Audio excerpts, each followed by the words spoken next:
When sending your invitation, you may notice by now, because this is part one, part of being able to control the meeting starts with what you do when you invite people.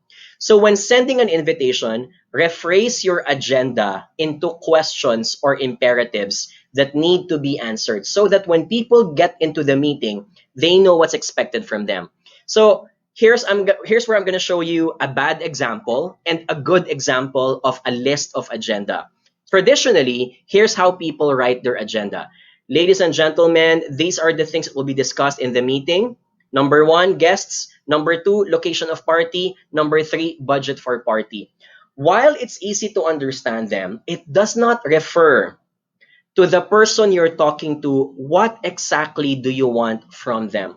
So instead of typing it this way, and this for me is a bit lazy, it's typing the agenda for the sake of typing it fast, but it doesn't capture the attention of the audience well. So my suggestion is to change it and say instead, agenda for meeting, number one, approval of 30 named guests. So can I get an exclamation mark if you see the difference there? When people see that sentence, the meeting will involve discussion of 30 guests and I am needed because approval is necessary.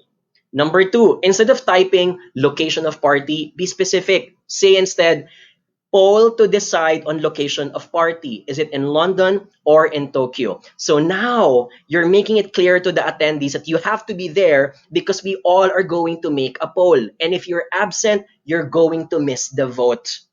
This is when people get to decide, I should be part of the meeting, right?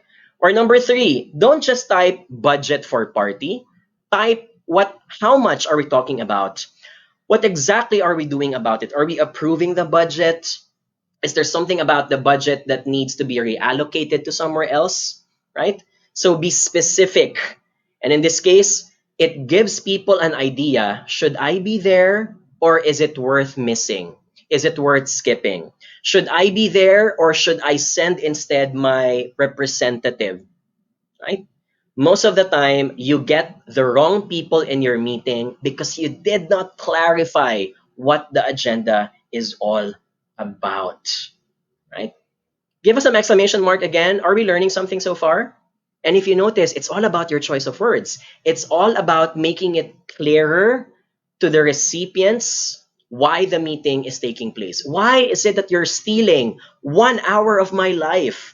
Right? Why does it have to be a meeting? Why can't it be an email? It can't be an email because we're voting. It can't be a phone call because we need to see your faces on how you react about the guests. It can't be a Zoom, a face-to-face meeting. It can be a Zoom meeting because we can discuss this instead virtually, right? So no need to meet up personally also, right? So that's tip number three.